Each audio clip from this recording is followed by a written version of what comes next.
ಸರ್ವರಿಗೂ ಶರಣೋ ಶರಣಾರ್ಥಿಗಳು. ನಿನ್ನೆ ನಾಡಿದಂಥ ದೇಶದಂಥ ನಾಗರ ಪಂಚಮಿ ಹಬ್ಬ ತುಂಬ ಅದ್ಧೂರಿಯಾಗಿ ಆಚರಣೆ ಮಾಡಲಾಗಿತ್ತು. ಈ ನಾಗರ ಪಂಚಮಿ ಹಬ್ಬ ಹೇಗೆ ಬಂತು ಎನ್ನುವುದು ಮುಗ್ಧ ಮತ್ತು ಅಂಧಭಕ್ತರಿಗೆ ತಿಳಿಯುವುದಿಲ್ಲ.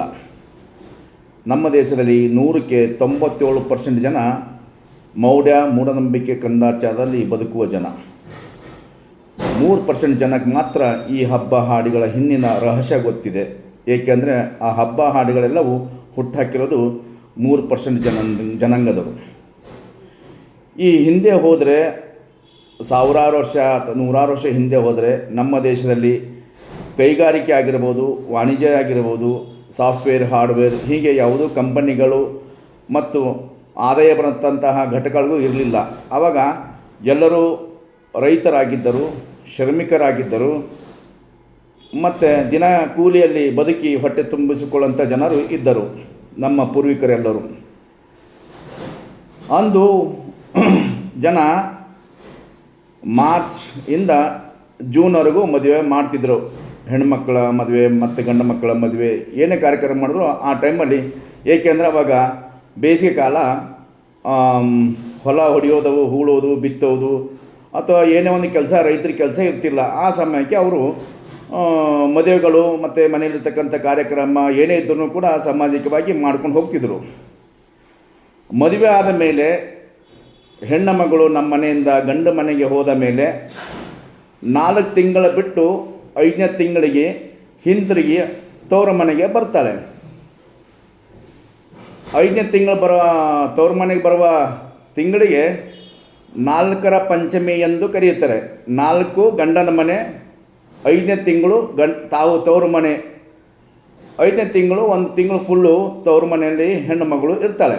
ಅದಕ್ಕೆ 4ರ ಪಂಚಮಿ ಎಂದು ಹಿಂದಿನ ಜನರು ಮತ್ತು ಹಿಂದಿನ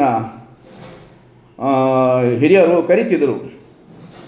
ಆ 4ರ ಪಂಚಮಿ ಹೆಂಗಿತ್ತಂದರೆ, ಊರಲ್ಲಿರ್ತಕ್ಕಂತಹ ಎಲ್ಲ ವರ್ಗದ ಹೆಣ್ಣು ಮಕ್ಕಳನ್ನು ಮದುವೆ ಮಾಡಿಕೊಂಡು ಬೇರೆ ಊರಿಗೆ ಹೋದ ಮೇಲೆ, ಬೇರೆ ಊರಿಂದ ವಾಪಸ್ ತಿರುಗಿ ತವ್ರ ಮನೆಗೆ ಬಂದ ಮೇಲೆ ಆ ಹೆಣ್ಣು ಮಕ್ಕಳು ಊರಲ್ಲಿ ತನ್ನ ಬಾಲ್ಯದಲ್ಲಿ ಏನೇನು ಇಲ್ಲಿ ತವ್ರ ಮನೆಯಲ್ಲಿ ಆಟ, ಊಟ, ತಿಂಡಿ ಮತ್ತು ಅವ್ರ ಹಲವಾರು ನೆನಪುಗಳನ್ನು ಮರುಕಳಿಸೋ ಸಲುವಾಗಿ ಅಂದಿನ ದಿವಸ ಕೋಲಾಟ ಆಗಿರ್ಬೋದು, ಬುಲಾಯಿ ಆಟ ಆಗಿರ್ಬೋದು, ಜುಕಾಲಿ ಆಟ ಆಗಿರ್ಬೋದು, ತಿನ್ನೋದು ಅಥವಾ ಕುಣಿಯೋದು, ಹಾಡುವುದು, ಹೀಗೆ ಎಲ್ಲರೂ ಕೂತ್ಕೊಂಡು ತುಂಬ ಖುಷಿಯಾಗಿ ಅವರು ಹಬ್ಬವನ್ನು ಆಚರಣೆ ಮಾಡ್ತಿದ್ದರು.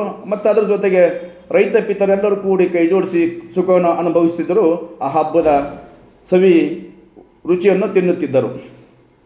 ಈ ಮನುವಾದಿಗಳು, ದೇಶದ್ರೋಹಿಗಳು, ಸಮಾಜಘಾತಕರು ಮತ್ತು ಮನುಷ್ಯ ತತ್ವವನ್ನು ಕೊಗ್ಗಲೆ ಮಾಡುವ ಪುರೋಹಿತಶಾಹಿಗಳು, ಮೇಲ್ವರ್ಗದವರು, ಅರ್ಚಕಶಾಹಿಗಳು ಇದನ್ನು 4ರ ಪಂಚಮಿ ತೆಗೆದುಬಿಟ್ಟು ನಾಗರ ಪಂಚಮಿ ಎಂದು ಹೇಳಿ ಕರಿಕಲ್ಲಿನ ಬಂಡೆ ತಂದು ಇಟ್ಟು ಪೂಜೆ ಮಾಡಿ ಈ ರೈತ ಪಿತರನ್ನು, ಎಲ್ಲ ವರ್ಗದವರನ್ನು ತನ್ನ ಗುಲಾಮನಾಗಿ ಮಾಡಲು ಹುನ್ನಾರ ಹಾಕಿದ ನಾಗರ ಪಂಚಮಿ ಹೊರತು ಇದು ಯಾವುದೇ ನಾಗರ ಪಂಚಮಿಯನ್ನು ಹಬ್ಬ ಅಲ್ಲ.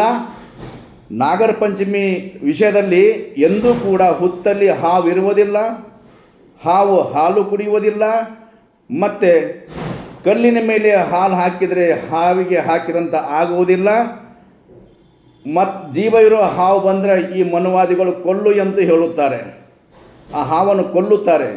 ಹಾಗಿದ್ದ ಮೇಲೆ ನೀವು ನಾಗರ ಪಂಚಮಿ ದಿವಸ ನಾಗದೇವತೆಯನ್ನು ಭಾವಿಸಿದ ಮೇಲೆ ಏಕೆ ದೇವರನ್ನು ನಿಮ್ಮ ಮನೆಯಲ್ಲಿ ತಂದು ಮಂಚದ ಮೇಲೆ, ಅಡುಗೆ ಮನೆಯ ಮೇಲೆ, ಹಾಲಿನ ಸೋಪದ ಮೇಲೆ ಇಟ್ಟುಕೊಂಡು ತಮ್ಮ ಜೊತೆಗೆ ಇಟ್ಟುಕೊಂಡು ಪೂಜೆ ಮಾಡಿ ಬದುಕುವುದಿಲ್ಲ ಎನ್ನುವುದು ಪ್ರಶ್ನೆ. ಹಾಗಾಗಿ ಇದರ ಹಿಂದೆ ಇರ್ತಕ್ಕಂಥ ಹುನ್ನಾರ ಮನುವಾದಿಗಳ ಹುನ್ನಾರ.